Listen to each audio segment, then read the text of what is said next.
नमस्कार। सुनो कहानी यूट्यूब चैनल में आपका स्वागत है। मैं सीमा आज आपको सुनाने जा रही हूँ शरद चंद्र जी का लिखा हुआ उपन्यास बिराज बहू का तीसरा एपिसोड।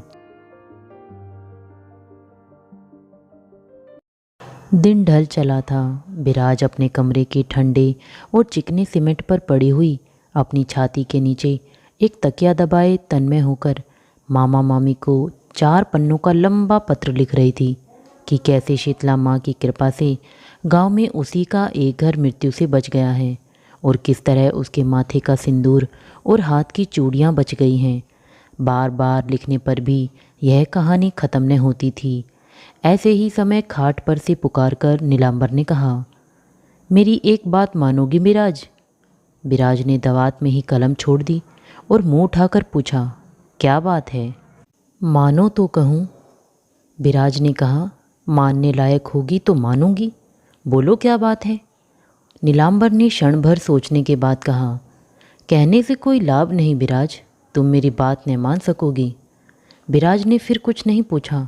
कलम उठाकर पत्र समाप्त करने के लिए फिर एक बार झुक गई, किंतु अब चिट्ठी में उसका मन नहीं लगा। भीतर ही भीतर उसकी उत्सुकता प्रबल हो उठी कि बात क्या है। वह उठकर बैठ गई और बोली, अच्छा कहो, मैं बात मानूंगी। नीलांबर जरा हंस दिया, फिर हिचकिचाते हुए बोला, दोपहर को मोती आया था और मेरे दोनों पांव पकड़कर बैठ गया। उसका विश्वास है कि उसके घर में मेरी पद धूलि पड़े बिना उसका छिमंत नहीं बचेगा। मुझे एक बार जाना पड़ेगा। बिराज उसका मुंह देखती रह गई। कुछ देर बाद बोली, यह रोगी शरीर लेकर तुम जाओगे? क्या करूं बिराज, जबान दी है, एक बार मुझे जाना ही होगा। जबान क्यों दी? नीलांबर चुप बैठा रहा। बिराज ने कठोर भाव से कहा, तुम क्या सोचते हो कि तुम्हारा प्राण अकेले तुम्हारा ही है? उसमें किसी और का बोलने का कोई अधिकार नहीं है। तुम जो इच्छा हो वही कर सकते हो। नीलांबर ने बात की गुरुता कम करने के लिए हंसने की चेष्टा की, किंतु पत्नी के मुंह की ओर देखकर उसे हंसी आ ही नहीं सकी। किसी तरह कह डाला, परंतु उसका रोना देखकर। बिराज बात काट कर बीच में ही बोल उठी, ठीक तो है, उसका रोना तुमने देखा, किंतु मेरा रोना देखने वाला भी कोई संसार में है?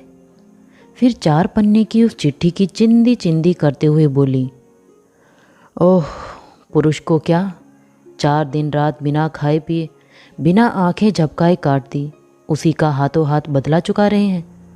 घर घर ज्वर है, घर घर शीतला है, फिर भी यह रोगी शरीर के लिए रोगी देखने चले हैं।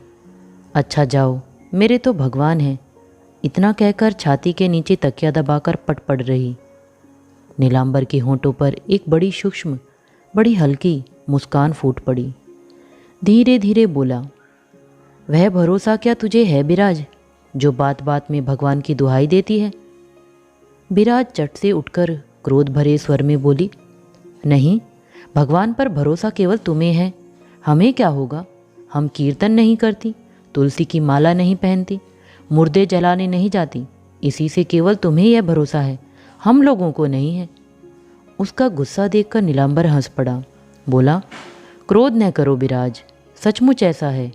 केवल तुम नहीं, तुम लोगों में सभी की यही बात है। भगवान पर भरोसा करने के लिए जितनी शक्ति की जरूरत है, उतनी शक्ति औरतों के शरीर में नहीं होती। इसमें तुम्हारा दोष क्या है? बिराज और भी खींचकर बोली, नहीं, वह दोष नहीं, उल्टे औरतों का गुण है। यदि शरीर के बल की ही इतनी ज़रूरत है तो बाघ भालू के शरीर में तो और भी अधिक बल होता है। फिर बल हो तो अच्छा, न हो तो अच्छा, पर यह रोगी देह लेकर मैं तुम्हें बाहर न जाने दूंगी, तुम कितना ही तर्क क्यों न दो। नीलांबर ने फिर कुछ नहीं कहा, चुप होकर लेट गया। बिराज भी कुछ देर चुप पड़ी रहने के बाद दिन ढल गया कहकर उठ गई। घंटे भर बाद संध्या को दीप जलाकर कमरे में रखने आई तो देखा स्वामी शैया पर नहीं है। झटपट बाहर आकर पुकारा, पूटी, तेरे दादा कहाँ हैं? जा बाहर देख तो आ। पूटी दौड़कर चली गई। 5 मिनट बाद हाँफती हुई लौटकर बोली, कहीं नहीं है, नदी किनारे भी नहीं है। विराज सिर हिलाकर बोली, फिर रसोई घर के दरवाजे पर आकर गुमसुम होकर बैठ रही। इसके 3 साल बाद की बात कह रहा हूँ।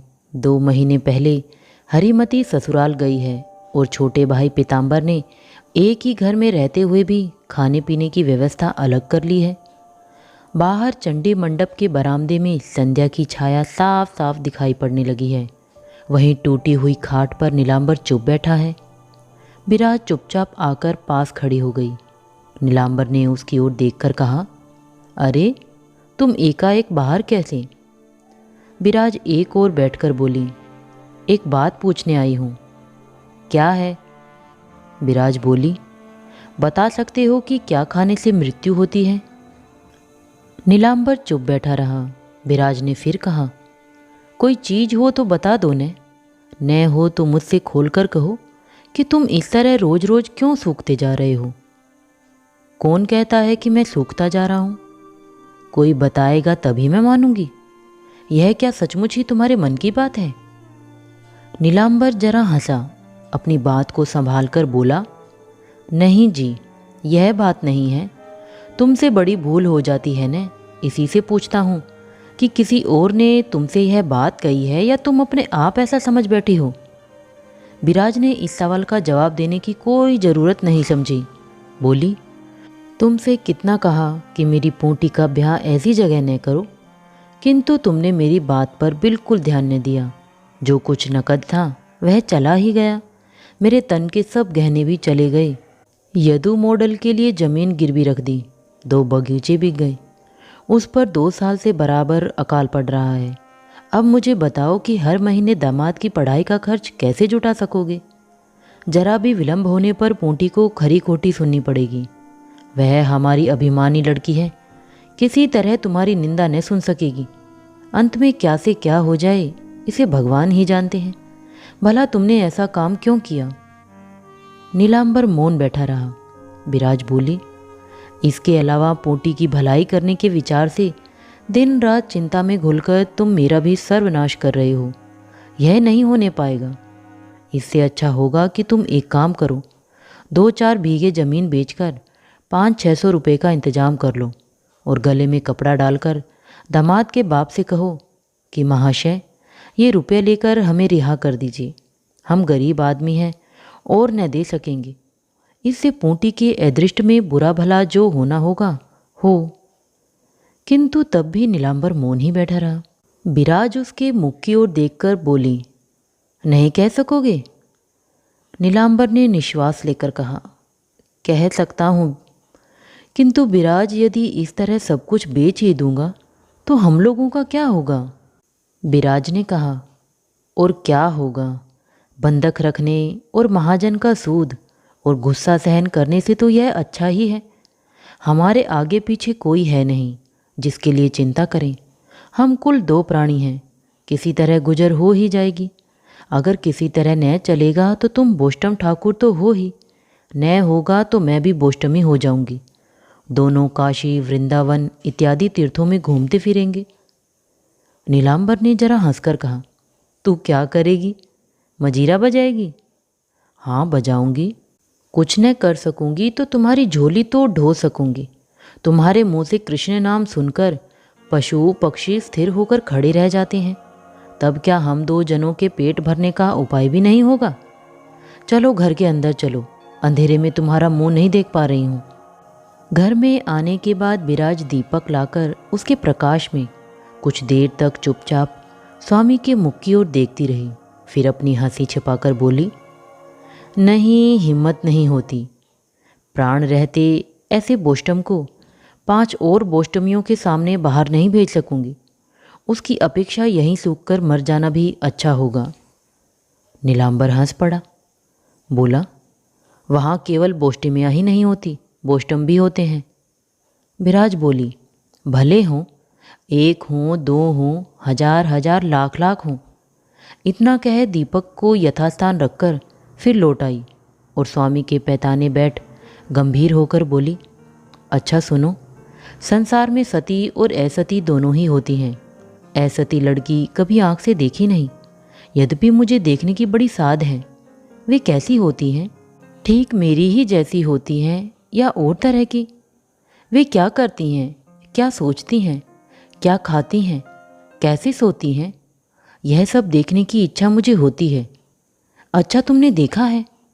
नीलांबर बोला। हाँ, देखा है। देखा है? अच्छा, जैसे मैं बैठकर बात कर रही हूँ, क्या वे वैसे ही बैठकर जिसके साथ बात करती हैं? नीलांबर हंसकर बोला, यह मैं नहीं कह सकता, मैंने यह सब तो देखा नहीं है। विराज कुछ देर तक टकटकी लगाए स्वामी के मुंह को देखती रही। एकाएक उसके मन में न जाने क्या विचार आया कि सारे शरीर में कांटे से उठ आए और वह बार बार कांप उठी। नीलांबर ने देखकर कहा, यह क्या है रे? विराज बोली, ओह तारा, दुर्गा, सांझ के समय ये सब क्या बातें चल पड़ी? तुमने संध्या नहीं की? नीलांबर बोला, उठता हूँ। हाँ जाओ, हाथ पांव धो आओ, मैं इसी कमरे में आसन लगा देती हूँ।